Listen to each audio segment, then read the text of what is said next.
Good morning class. Good morning sir. चलिए आज हम लोग पढ़ेंगे क्लास 12 के बोर्ड में तुरंत पूछने वाला प्रश्न। तुरंत जब एग्जाम होगा तब पूछेगा। तो द टॉपिक इस क्या है, पतले लेंस के लिए अपवर्तन सूत्र। क्या देखेंगे, पतले लेंस के लिए, पतले लेंस के लिए अपवर्तन सूत्र क्या है, अपवर्तन सूत्र, सामे उ के मात्रा सूत्र। ठीक है। What is the meaning in English of this line? Refraction, refraction formula for thin lenses. What? Thin lenses. ठीक है। एक्चुअल में ये जो पार्ट है वो लेंस निर्माता का सूत्र है। आपके प्रश्न में क्या पूछा जाएगा, लेंस, ये वाला यहाँ तक आ रहा है क्या, पर नहीं, यहाँ लिख देते हैं लेंस निर्माता का सूत्र।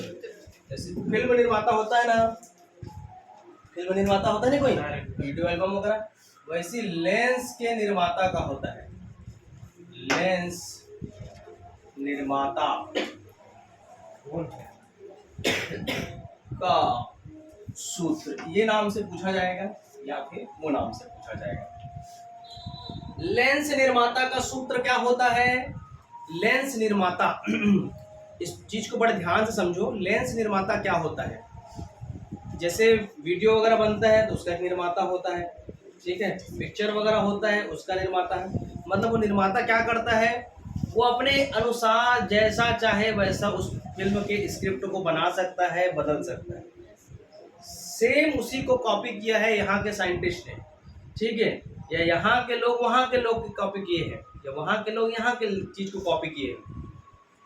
तो ओवरऑल मतलब ये हो रहा है कि अब इससे पहले क्या टॉपिक पढ़े थे हम लोग, उत्तल लेंस, अवतल लेंस, फिर उसकी प्रॉपर्टीज, फिर उसका इमेज कहाँ बनता है, छोटा बनता है, बड़ा बनता है, उल्टा बनता है, सीधा बनता है, वास्तविक बनता है, आभासी बनता है। वो एकदम फिक्स कंडीशन पे था। ये लेंस निर्माता ने क्या किया कि मैं एक ऐसा काम करता हूँ जिसमें अपवर्तनांक, क्या, अपवर्तनांक और फोकस दूरी और वक्रता त्रिज्या के बीच में मैं एक ऐसा रिलेशन निकालूंगा।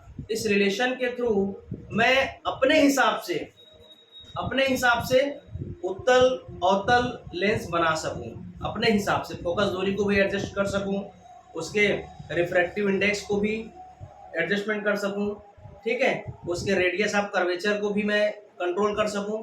तो इस प्रकार के बीच के रिलेशन बताने वाले फार्मूला को कहा जाता है क्या, लेंस निर्माता का सूत्र, यानी lens maker formula, lens maker formula. क्या बोलते हैं इसको, लेंस मेकर फॉर्मूला। देखिए आपके एग्जाम में लगभग तय है ये प्रश्न आना। अब बहुत ही छोटा है, कैसा है, बहुत ही छोटा है। तो टॉपिक का मतलब समझ गए कि लेंस निर्माता में क्या करेगा। मेनली यदि आप यहाँ से जा रहे हो तो आपके दिमाग में लेंस निर्माता का, यदि पढ़ रहे हो, लेंस निर्माता पढ़े तो आपके दिमाग में ये घुसना चाहिए कि फोकस दूरी, अपवर्तनांक और वक्रता त्रिज्या के बीच में जो संबंध बताने वाले, स्थापित करने वाले समीकरण को क्या कहा जाता है, लेंस निर्माता का सूत्र, ठीक है। Refractive index, focus, focal distance and the radius of curvature, इन तीनों के बीच जो रिलेशन बताएगा वही क्या है, हमारा लेंस मेकर फार्मूला।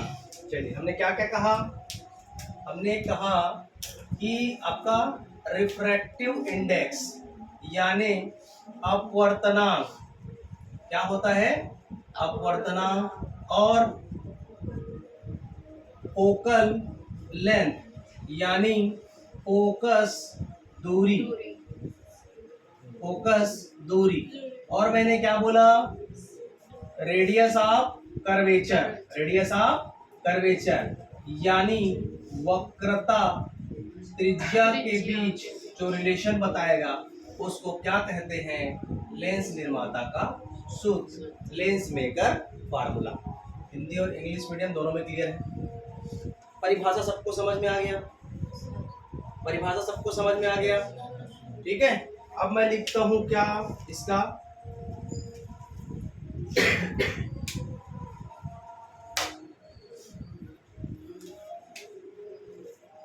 इसका फार्मूला लिखते हैं। क्या हो जाता है? 1/f, ये क्या हो जाएगा हमारा? फोकल लेंथ, फोकस दूरी।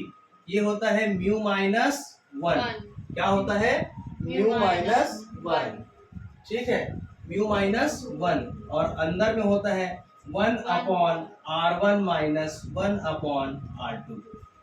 ठीक है, 1/r1 माइनस 1/r2। ये है किसका फार्मूला? लेंस निर्माता का। यहाँ तक क्लियर है सबको? यहाँ तक क्लियर है? बढ़े आगे। चलिए इसको अब अपन प्रूव करके देखते हैं। क्या देखेंगे? प्रूव करके देखेंगे।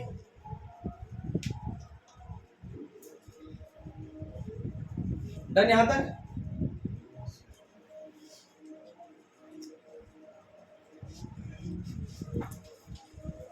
चलिए प्रूव करने से पहले हम आते हैं इसके डायग्राम पे।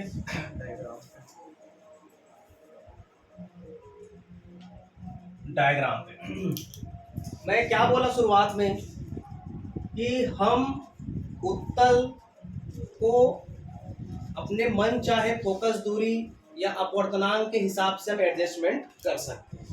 ठीक है, प्रीवियस लेक्चर में हमने ये चीज पढ़ा है कि उत्तल लेंस में जो प्रतिबिंब बनता है, यदि वस्तु इस साइड है तो प्रतिबिंब किस साइड बनेगा? इस साइड। ठीक है, अवतल लेंस में प्रतिबिंब यदि वस्तु इधर है तो इमेज भी इधर ही बनेगा। ये सब जानते हो। ठीक है, गड़बड़ा के भी इधर उधर मत कर देना। पहले एक चीज तो एकदम क्लियर रखना है भैया। ठीक है, उत्तल लेंस में 5 स्थिति में उधर बनेगा, 6वां स्थिति में इधर बनेगा, लेकिन अवतल में सीधा सीधा इधर ही बनता है। उत्तल में मोस्ट ऑफ रेस्ट जो हमारा बनता है वास्तविक बनता है और उल्टा बनता है, रियल और इरेक्ट बनता है, रियल और इन्वर्टेड। खुद क्या कर रही है? बतियाती रहती है, क्या कर रही है? नहीं सर, बंद कर दीजिए। Very good. अब आवाज नहीं आ रही। बतियाते काला के मतलब बता दीजिए, खुद को चलते रहना उसको क्या है? पचकती रहती है। चलिए आगे बढ़े। तो उन्होंने पास ही में बैठा था। अच्छा, सही, बहुत शांत है, साहिल अच्छा लड़का है, बहुत अच्छा लड़का है। पेड़ वो क्या है ना कल कल ही परसों सर, परसों तो कौन कौन डाले थे सर का साफ दिखावा है। सर दिखावा है सर। मैं तो बोला, मैं कुछ सुना दिया इसलिए 160 पेड़ रहेंगे हमारे स्कूल में, उससे अच्छा मैंने 10 पेड़ बोल उसको अच्छे से अभी वो करो उसका बिहार में 10 लाख पेड़ कट रहे हैं और इधर में 1 पेड़ मात्र हमारे छत्तीसगढ़ भी हंसदेव में कटा है। कटा है। और तो पुराना हो गया ना सर, इसलिए तो आवाज ही नहीं उठी, इसलिए तो उठने कम से। ये ना इसमें मत पढ़ा करो, चुपचाप अपना पढ़ लिखो भाई। सर ये सब जानकारी ना जरूरी है। जानकारी तो बहुत रख सकते हो, जानकारी रखना चाहोगे ना तो आपका क्या बोलते हैं पढ़ाई लिखाई नहीं होगा। ठीक है, बल्कि तुम लोग ना नेपाल के दंगल देखा करो। नेपाल का जो दंगल बिहार है, के बाजू में ही तो है सर। नेपाल का जो दंगल है ना क्या जबरदस्त है यार। मतलब मैं इतना दिल को सुकून मिलता है यार। जैसे भारत के युवाओं में जो क्रोध है, आक्रोश है ना, उसको वहाँ के वीडियो को देखोगे ना इतना मजा आता है, दिल सुकून। प्रधानमंत्री सब उसके डोकी लेकर सबको पीटे। ठीक है, बात समझ में आ रहा है? मतलब अच्छा, वित्त मंत्री को तो ऐसे फुटबॉल टाइप से पीटे। देखिए उसका वीडियो, वित्त मंत्री को फुटबॉल टाइप से पैर मार मार के पीटे। सोचो क्या डरना। एक जने मंत्री की उसकी वाइफ को घर में जला के मार डाले। मतलब वो लोग बहुत बुरे काम करे होंगे सर। पूरे कर्म ही तो किए थे। पूरा वहाँ के टैक्स के पैसे को अपने बच्चों को बाहर दूसरे देशों में पढ़ाते थे। मतलब भारी स्टैंडर्ड लाइफ, लग्जरी लाइफ देते थे। तो देश की जनता तो भैया आक्रोश होगा ही। हम यहाँ भूख से मर रहे उनके हैं, बच्चे कहाँ है सर वही? सब बाहर वहाँ नहीं रहते हैं, यहाँ बाहर बाहर पढ़ते हैं। उनको ढूंढ रहे होंगे सर। भाई नेता के बच्चों को उसी देश में पढ़ना नहीं है तो क्यों नेता लोग वहाँ के शिक्षा व्यवस्था को सुधारेंगे? ये भी तो सोचो। अब यहाँ जितने नेता बने हैं उनके बच्चे पढ़ते हैं क्या? यहाँ नहीं पढ़ते हैं, तो क्यों तुम लोग के स्कूल सुधारेंगे? आ रहा है समझ में? तो ऐसे के लिए ना हमारे रायपुर में चल रहा है मिशन उत्कर्ष। नेपाल का बनाना जरूरी है। चलो अब देखिए इसको प्रूव करने का, अब हम इसको सूत्र का निगमन करेंगे। क्या करेंगे? सूत्र का निगमन, और इंग्लिश में सीधा होता है क्या? प्रूफ। क्या होता है? प्रूफ। चलिए इसको देखते ध्यान से। यह है हमारा कौन सा? Convex lens. कैसा है? Convex lens. देखो अब यहाँ पर ना हमको दो फलक से मिलकर बताना है। ये वाला जो है पहला फलक है, ठीक है, ए से बी ये पहला फलक है, सी से डी दूसरा फलक है, ठीक है। ये फर्स्ट पार्ट और सेकंड पार्ट दो पार्ट से मिलकर बना बताया गया है। ये जो है हमारा विरल माध्यम है, ये जो है हमारा ये वाला ये सघन माध्यम है, ठीक। एक चीज ध्यान रखे रहना, जैसे ए बी का ये ऑब्जेक्ट है तो ये विरल हुआ, ये ए बी वाला पार्ट क्या हो जाएगा? सघन। इस सघन में बेंड होगा, अभिलंब की ओर झुकेगा, नॉर्मल की ओर बेंड होगा।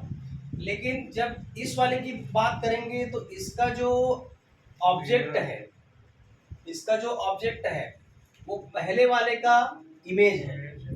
एक बार बता चुका हूँ इसको तुम लोग को। जब पहले लेंस ए से लेके बी तक का ऑब्जेक्ट कौन है? ओ। इसका इमेज कौन है? I1। क्या है? I1। इसका इमेज कौन है? I1, ठीक है। इसका इमेज कौन है? I1। अब I1 किसका ऑब्जेक्ट है? C से D का। अब C से D का इमेज कौन है? I। क्या है? I। ये बताओ जब हम लोग V लिखते हैं, V कब लिखते हैं? प्रतिबिंब की दूरी। याद आया? प्रतिबिंब की दूरी। तो ये प्रतिबिंब की दूरी V, वस्तु की दूरी कौन हो गया? U। तो ये V1 क्यों लिखा है भैया? इसको जरा समझते हैं। V1 जो है पहले वाले यानी A से लेके B का ये ऑब्जेक्ट है, A से लेके B का जो इमेज बनेगा वो कहाँ बन रहा है? I1 पे। क्लियर है यहाँ तक? इसी बस को समझना है, बाकी एकदम भड़बड़ भगेगा। 2 मिनट में फट प्रूव हो जाएगा। इसी बस को अच्छा समझो। A से B ये एक फलक हो गया, आधा वाला ऐसे मान के चलो, ये ऐसे, ठीक है। तो ये इसके लिए ऑब्जेक्ट कौन है? O। इमेज कौन है? I1। अब I1 ये A है और ये B है, ये C है और ये D है। तो C के लिए ऑब्जेक्ट कौन हुआ? I1। और CD के लिए इमेज कौन हुआ? I। इसको ध्यान देना, ठीक है। अरे ग्लास वाले में बताया था ना, A म्यू G इंसिडेंट हुआ, विरल से सघन में आया, ठीक है। तो ग्लास से फिर वाटर 3 लेयर लेके बताया था ना, एयर, वाटर, ग्लास। एयर हमारा विरल हो गया यानी रेयरर हो गया। वहाँ से आप यदि वाटर में जा रहे हो, है ना, वाटर में गए तो क्या हो जाएगा? वो डेंसर। अब वो डेंसर के लिए मीडियम चेंज करेगा, तो पहला वाला क्या हो जाएगा? फिर से मीडियम चेंज करेगा, वाटर से फिर ग्लास में आएगा, फिर मीडियम। पहले वाले के लिए क्या हो जाएगा? जो उसका रिफ्लेक्टेड था, दूसरे वाले के लिए वो क्या हो जाएगा? इंसिडेंट। यही तो बोला था मैं। बाकी लोग क्लियर हो रहे हैं? ठीक है। सिमिलरली इस वाले प्लेस में देखो, इस वाले प्लेस में भी वही हो रहा है। ये ऑब्जेक्ट है, इसका इमेज कहाँ बन रहा है? I1। ये A है और ये B है, ये C है और ये D है, ठीक है। तो I1 अब किसके लिए ऑब्जेक्ट हो गया? CD के लिए। इसका इमेज कहाँ बन रहा है? I। ठीक है, तो वस्तु की दूरी को हमेशा हम लोग u लिखते हैं, ठीक है। इमेज का डिस्टेंस जो पहले वाला है उसको v1 दे दिए, दूसरे वाले ने फाइनल वाले को क्या दे दिए, v दे दिए। सिमिलरली इसमें ऑब्जेक्ट का डिस्टेंस क्या है, u है। इसका इमेज बन रहा है I1, तो इसका डिस्टेंस कितना हो जाएगा, इमेज का डिस्टेंस v1। ये क्या है हमारा इमेज, इसका बनेगा फाइनल, ठीक है, CD का। तो इसका जो फाइनल डिस्टेंस है ये एक्चुअल में क्या है हमारा, फोकल लेंथ है, फोकस दूरी है। फोकल लेंथ में फोकस दूरी कैसे बनता है, जैसे ये हमारा लेंस है, ठीक है, यहाँ से लाइट गया, इसको एक टू पॉइंट पे क्या कर दिया, कन्वर्ज कर दिया, तो ये पॉइंट और ये बन रहा है फोकस, इसके बीच जो बनेगा ये दूरी जो है, जो फोकल पॉइंट और ये लेंस के बीच की दूरी के डिस्टेंस ही क्या कहलाता है, फोकल लेंथ। क्या कहलाता है, फोकल लेंथ।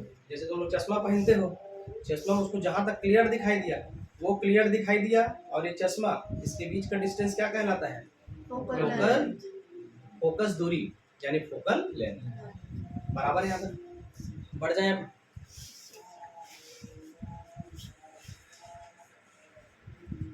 चलिए अब चालू करते हैं। अब इतना सारा डिस्क्रिप्शन आप पूरा लिख लेना, ठीक है। ए बी पार्ट के लिए कौन इमेज है, कौन ऑब्जेक्ट है, इसको बढ़िया से आप अपने हिसाब से लिख लीजिए, जितना बताया हूँ उसको लिख लीजिएगा। चलिए अब बढ़ते हैं फार्मूला की ओर। अब आप पढ़े हो इससे पहले विरल माध्यम से सघन माध्यम के लिए एक सूत्र पढ़े हो, है ना। कहाँ से कहाँ तक, रेयरर टू डेंसर के लिए हमारा रिफ्रैक्शन का फार्मूला पढ़े हो, अपवर्तन सूत्र। बता जी क्या होता है अपवर्तन सूत्र, कौन बताएगा, बताना तो क्या होता है, μ2 upon b minus μ1 upon u is equal to μ2 minus μ1 upon r। याद आया, this is the formula of refraction formula. इसको मैं एक चीज बोला था, μ1 YU है, विरल में है, तो विरल में μ1 की वैल्यू क्या ले लिए, 1 होता है, और सेकंड मीडियम μ2 के लिए क्या लिए, म्यू ले लिए। देखिए यदि आपके एग्जाम में, मैं पहले भी क्लियर करा चुका हूँ, ये वाला फार्मूला आता है तो घबराना नहीं है। अब इसी फार्मूला को थोड़ा सा ये वाला ट्रिक लगा के दूसरा फार्मूला लगा देगा तो भी हड़बड़ाना नहीं। ये चीज का नाम है बढ़िया इंटेलिजेंट, मतलब स्मार्ट दिमाग लगा के क्वेश्चन सॉल्व करना, इसी को बोलते हैं। यदि आप इसमें स्मार्ट दिमाग नहीं लगा पाए तो फंस गए। तो मैं दोनों फार्मूला को एक साथ करके बता रहा हूँ, किसी एक को लेके प्रूव करके दिखाऊंगा, ठीक है। कोई सा भी एक को लिखो, सही होगा, फार्मूला यही ठीक है। लेकिन आपको μ1 μ2 दे दिया, μ1 μ2 का मतलब ही होता है भैया विरल माध्यम से कहा गया सघन माध्यम, ठीक है, या सघन माध्यम से विरल माध्यम बोलूंगा। ये कौन सा, विरल से सघन यानी रेयरर से डेंसर, इसी को मैं चेंज कर दिया, रेयरर से डेंसर से रेयरर कर दिया, तो हमारा फार्मूला क्या हो जाएगा, μ1 upon b minus μ2 upon b is equal to μ1 minus μ2 upon r। बराबर, ठीक है, यहाँ तक बहुत अच्छा। अब देखते हैं इस वाले फार्मूला में ये वैल्यू रखो, तो μ1 की जगह μ2 की जगह क्या लिखे हैं, म्यू अपॉन b माइनस μ1 की जगह 1 upon u is equal to μ2 minus μ1 upon r। ठीक है, μ1 की जगह क्या रख दिए 1, तो मान लो ये क्या हो जाएगा म्यू माइनस, एकदम ठीक है। बढ़ जाए आगे, तो यहाँ पर ला रही है नहीं सर, कैसे आया, आया समझ में, बढ़े आगे। चलिए अब हम लोग बात करते हैं ए बी वाले में। पहले ए बी वाले में देखो, ए बी वाले प्लेस में देखो, पहले वाले में, ठीक है। ये फाइनल वाला है, इमेज का डिस्टेंस है, तो म्यू अपॉन ये क्या हो जाएगा v1, v1 होगा ना। अब इसके लिए स्टार्टिंग क्या हो जाएगा 1 अपॉन u, क्या हो जाएगा 1 अपॉन u। u क्या है, u क्या है, वस्तु और लेंस के बीच की दूरी, तो यहाँ पर भी u है, और इस ऑब्जेक्ट का इमेज कहाँ बन रहा है? आई। आई का डिस्टेंस क्या है? v1 है। V1। क्या लिखा हूँ? V1। ठीक है। अच्छा, एक चीज तो बताना भूल गया, इसको ऐसे गोल बनाओ। ठीक है, तो ये यहाँ से यहाँ तक का डिस्टेंस क्या कहलाता है? Radius of curvature. मतलब क्या हो जाएगा? r1 ले लो इसको। क्या ले लिए? r1। इधर के लिए भी ऐसे से गोल घुमाओ। ठीक है, यहाँ से लिए क्या हो जाएगा? ये r2। आया समझ में? मस्त दिख रहे हैं, बहुत बढ़िया दिख रहे हैं। ठीक है, यहाँ तक क्लियर है? ये आज किसे नहीं चल रहा है, ये व्हाइट बोर्ड मार्कर है क्या? तो खत्म है, ये तो पूरा खत्म है, ये बहुत ज्यादा खत्म है। ये तीनों को अलग रखो, इस तीनों को अलग इससे डालो। ये क्या है इसकी स्थिति? ये ठीक है। यहाँ तक ठीक है। अब क्या करेंगे? अब दूसरे वाले में लो, इसको इक्वेशन नंबर 1 ले लीजिए। ठीक है, अब अपन देखते हैं CD की बात करेंगे। CD दूसरे वाले में देखो दोनों के लिए सेम होगा ना। आप इसके लिए भी वही फार्मूला निकालोगे। पहले ये मैं चीज क्लियर करा देता हूँ भाई, ये जो फार्मूला निकलेगा उत्तल और अवतल के लिए, दोनों के लिए क्या होगा? सेम होगा। ये फार्मूला दोनों के लिए क्या हो जाएगा? सेम होगा। क्योंकि लेंस निर्माता क्या बोलता है कि आप अपवर्तनांक, फोकस दूरी और किसके बीच में? अपवर्तनांक के बीच में आगे पीछे एडजस्टमेंट करके जो रिलेशन बताएगा वही क्या है? हमारा लेंस निर्माता का सूत्र है। उत्तल और अवतल के लिए, दोनों के लिए क्या होता है? सेम होता है। इसकी स्पीड बढ़ा दो जी, गुटरू लगा दिया एकदम, बढ़ा दे पूरा। पीछे क्यों नहीं चालू किया? गर्मी नहीं लग रहा है आप लोग को? पंखा बंद करके बैठे हो। चलिए आगे बढ़े। CD के लिए देखो, चलो। अच्छा, अब मैं क्या बोल रहा हूँ ध्यान समझिए।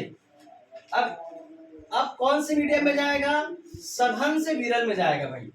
किसी को कोई दिक्कत? ये कहां से जाएगा? ये पिन यहाँ कैसे? कहां से जाएगा? सघन से कहां जाएगा? विरल। कहां जाएगा? सघन से विरल, मतलब डेंसर टू रेयर। कहां जाएगा? Denser to rare. अब देखिए डेंसर टू रेयर के लिए क्या हो जाएगा? मीडियम चेंज हो जाता है। अच्छा, एक चीज उत्क्रमणीयता का सिद्धांत पढ़ाया हूं मैं। उत्क्रमणीयता का सिद्धांत मतलब law of reversibility. Law of, ये इसमें आ रहा है कि नहीं आ रहा है? Law of reversibility. ठीक है, उत्क्रमणीयता के सिद्धांत से। अब क्या जानते हैं भाई उत्क्रमणीयता के सिद्धांत से? प्रकाश जिस माध्यम से अंदर गया है उसी माध्यम से, उसी लाइन से, है ना, जिस रास्ते से गया है उसी रास्ते से वापस आएगा। ये क्या कहता है? उत्क्रमणीयता का सिद्धांत, लॉ ऑफ रिवर्सिबिलिटी। यहाँ तक भी क्लियर है? लॉ ऑफ रिवर्सिबिलिटी मतलब बोल सकते हैं यदि म्यू की बात करेंगे तो इसके जगह मैं क्या लिख सकता हूँ? 1/μ लिख सकता हूँ। इस माध्यम से गया उसी माध्यम से क्या आ गया? वापस आ गया। तो यहाँ पर हम लोग रख सकते हैं, क्या हो जाएगा? 1/μ अपॉन, अच्छा ये क्या हो जाएगा हमारा? यहाँ पर हो जाएगा वस्तु की दूरी। ठीक है, क्या हो जाएगा? वस्तु की दूरी।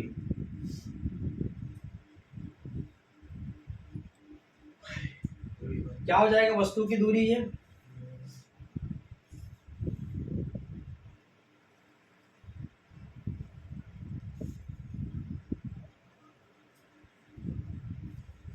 यहाँ पर ये हो जाएगा अपना, अब चेंज हो रहा है ना। अब चेंज होने के लिए कौन सा फार्मूला लगाए थे हम लोग? ये वाला।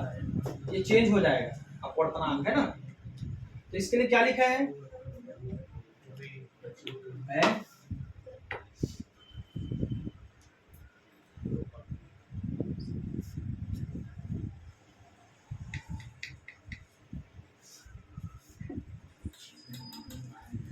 ये तो V ही होगा ना, ये V होगा। ठीक है, ये V होगा। यहाँ से ऑब्जेक्ट चेंज हो गया ना उसके लिए। ठीक है, और इधर क्या हो जाएगा? माइनस -1 और इसका डिस्टेंस कितना है v1। I1 के लिए क्या हो जाएगा इसका डिस्टेंस v1, तो ये क्या हो जाएगा v1। ठीक है, बराबर क्या हो जाएगा, बराबर क्या हो जाएगा, ये तो सेम रहेगा म्यू माइनस वन। अब R1 नहीं होगा, यहाँ पास क्या हो जाएगा R2 होगा। ठीक है, यहाँ तक क्लियर है। अब किसको मिटाएं, बीच वाले मिटा दे, उसको इक्वेशन नंबर 2 डाल दीजिए।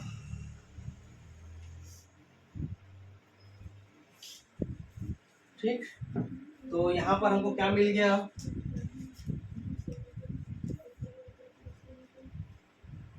हाँ ठीक है, इसको इक्वेशन नंबर 2 डाल दीजिए। तो आप क्या कर दो, equation number 1 plus equation number 2 कर दीजिए, क्योंकि हमको मिटा दिया गया फार्मूला में, इसका फार्मूला मिटा दिया ना। क्या होता है 1/f is equal to mu minus 1/r1 minus 1/r2। देखिए फटाफट दोनों को जोड़िए, इसको और इसको जोड़िए तो क्या हो जाएगा, equation 1 mu upon v1 plus minus 1/u, इसको जोड़िए इधर के इधर, प्लस 1/म्यू। अच्छा एक काम करते हैं, इसमें ऊपर ऊपर में ना म्यू का मल्टीप्लाई कर देते हैं,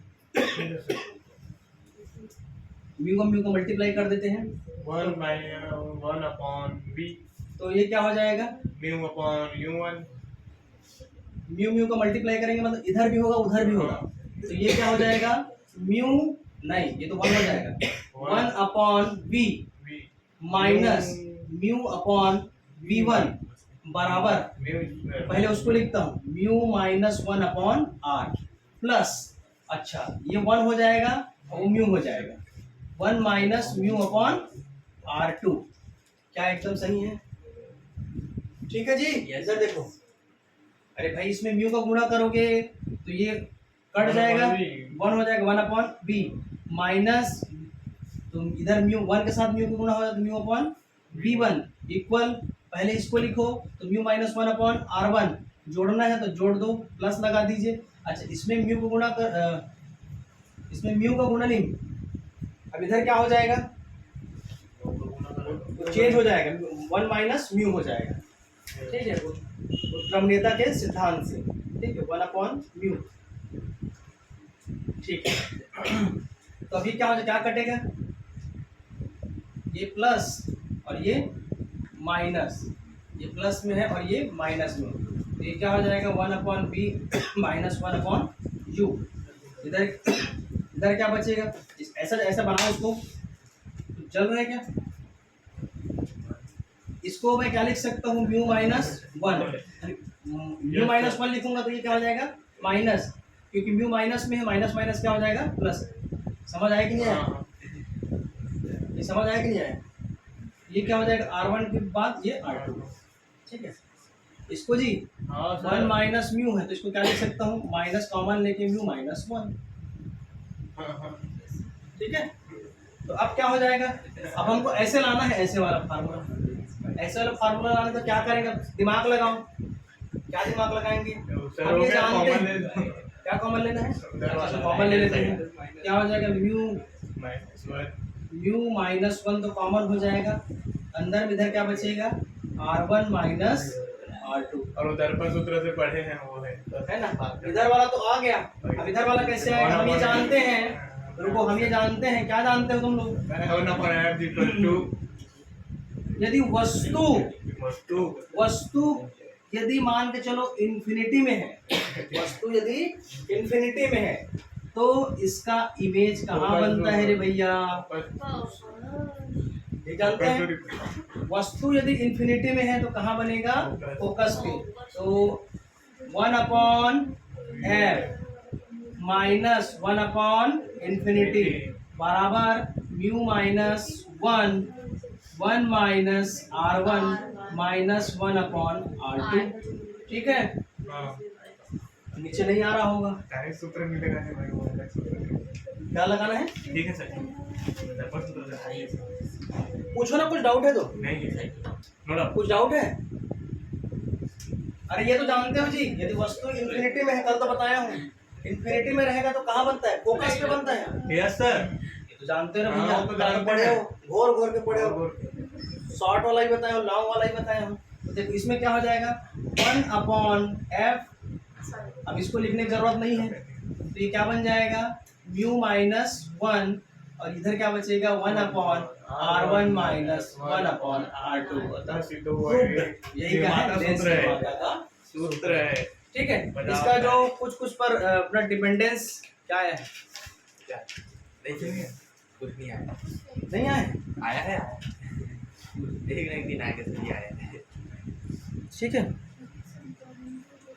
अच्छा, इसमें निर्भरता यदि अपन डिपेंड करेंगे तो फटाफट देख लो, है ना, इधर ध्यान दो, तो लिखते रहना। यदि मान के चलो इसका डिपेंडेंस पूछता है भाई, है ना, इस लेंस का निर्माता के सूत्र में कौन किस पर डिपेंड करेगा, कौन किस पर निर्भर करेगा, तो नंबर 1 पॉइंट बना बना के लिखना आप लोग। ठीक है, क्या बना बना के लिखोगे पॉइंट में कि पहला, यदि फोकस दूरी को बढ़ाऊंगा, फोकस दूरी को बढ़ाऊंगा तो कौन बढ़ेगा, इसकी वक्रता त्रिज्या भी बढ़ेगी। यदि फोकस दूरी को घटाऊंगा तो इसकी वक्रता त्रिज्या भी क्या हो जाएगी, घटेगी। ठीक है, क्योंकि दोनों किसमें है जी, नीचे नीचे में। ठीक है, दूसरा, यदि फोकस दूरी को बढ़ाता हूं तो इसका अपवर्तनांक क्या हो जाता है, घटेगा। इसका अपवर्तनांक क्या हो जाएगा, घटेगा, क्योंकि इसको बढ़ाओगे ये घटेगा, इसको बढ़ाओगे ये घटेगा। हाँ, चलो ठीक है सर। ठीक है, यहाँ तक क्लियर है।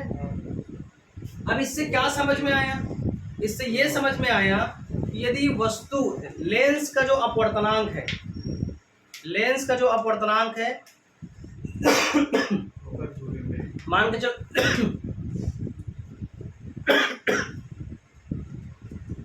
यदि आपको कोई वस्तु दिया हुआ है, यदि आपको कोई वस्तु दिया हुआ है और लेंस के अपवर्तनांक ज्यादा है उस वस्तु से, ठीक है, लेंस का अपवर्तनांक ज्यादा है जो वस्तु दिया हुआ है, तो उसमें कुछ नहीं होगा, ठीक ठाक है। मतलब उत्तल लेंस की तरह व्यवहार करेगा, अवतल लेंस की तरह व्यवहार करेगा। डन। Yes sir. दूसरा पॉइंट ये बोलता है, यदि लेंस का जो अपवर्तनांक है ना, और जो वस्तु का जो अपवर्तनांक दिया हुआ है वो दोनों बराबर है, ठीक है, दोनों का अपवर्तनांक क्या है, बराबर है, तो बराबर है तो क्या है, एक कांच की तरह, एक ग्लास की तरह व्यवहार करेगा। क्या करेगा, एक कांच की तरह, एक ग्लास की तरह व्यवहार करेगा। डन है यहाँ तक। नंबर 3, यदि लेंस का जो अपवर्तनांक है कम है, जो वस्तु दिया हुआ है उसका अपवर्तनांक क्या है, इसको और दूसरा तरीका समझ सकते हो, जैसे किसी लेंस को द्रव में डुबोने पर उसकी फोकस दूरी बढ़ती है कि नहीं, उसके अपवर्तनांक पर क्या इफेक्ट पड़ेगा। अच्छा, अवतल पानी का बुलबुला यदि वायु में है तो उत्तल होगा कि अवतल होगा, अवतल होगा। अवतल होगा सर। पानी का बुलबुला अंदर में है तो आप इधर से देखोगे तो कैसा रहेगा, वो अवतल रहेगा। ठीक है, पानी का बुलबुला बात कर रहा हूँ, बोला अरे घर के गुंडी से ऐसे दिखते हैं। ठीक है, वो अवतल लेंस की तरह व्यवहार करता है। ठीक है, अरे भैया पानी का बुलबुला तो खुला रहेगा जी, गोल रहेगा, ऑलरेडी पानी के अंदर क्या है, वो गोल है, तो बाहर से चपटा नहीं दिखेगा आपको, मीडियम चेंज हो गया, मुड़ेगा ना। ठीक है, और फ्लिंट कांच और क्राउन कांच जानते हो, फ्लिंट कांच जानते हो, नो प्लेन फ्लिंट कांच और क्राउन ग्लास, यदि इसका अपवर्तनांक अधिक है, ठीक है, इसका अपवर्तनांक क्राउन कांच के अपवर्तनांक से अधिक है, तो इसका जो फोकस दूरी है, बताओ पहले वाले रिलेशन से। मैं ये बोल रहा हूँ कि फ्लिंट, जानते हैं। मान के चलो फ्लिंट ग्लास है, अरे जो पहनते हो ना, ये सब यही इसी प्रकार का ग्लास है, चमकने वाला सब टाइप ऑफ ग्लास है, इसका टाइप ऑफ ठीक ग्लास है। यदि फ्लिंट कांच का जो है अपवर्तनांक अधिक है किसकी तुलना में, क्राउन कांच से, तो बताओ फोकस दूरी किसका अधिक होगा। अपवर्तनांक अधिक है तो फोकस दूरी कम होगा। हाँ, ठीक है, इसका मैं यदि अपवर्तनांक बढ़ा दिया तो फोकस दूरी कम होगा। फोकस दूरी किसका ज्यादा होगा? इसका राउंड का। आया समझ में? एकदम एक एक दो दो नंबर का प्रश्न है। लास्ट चीज और, यदि एक मोटा लेंस होता है एक पतला लेंस होता है, ठीक है, पतले लेंस की फोकस दूरी ज्यादा और मोटे लेंस की फोकस दूरी कम, कम। ठीक है हो गया तो बात है ना? तो जिसका फोकस दूरी कम रहेगा उसका परिणाम ज्यादा रहेगा। देखो कई जने चश्मा पहनने वाले का ना देखना है छू के, पहले अच्छा खासा मोटा मोटा पहनते हैं, हाँ तो उसकी फोकस दूरी क्या रहती है? जहाँ मोटा लेंस मिला मतलब उसकी फोकस दूरी क्या होती है? कम होती है। लेकिन यदि आप पतले लेंस देखो, जितना पतला लेंस पहने रहता है उसकी फोकस दूरी क्या होती है? अधिक होती है। आया समझ? चलो क्लास को यही क्लोज करते हैं, ठीक है? ठीक लगा? किसी को कुछ डाउट? चलो थैंक यू क्लास।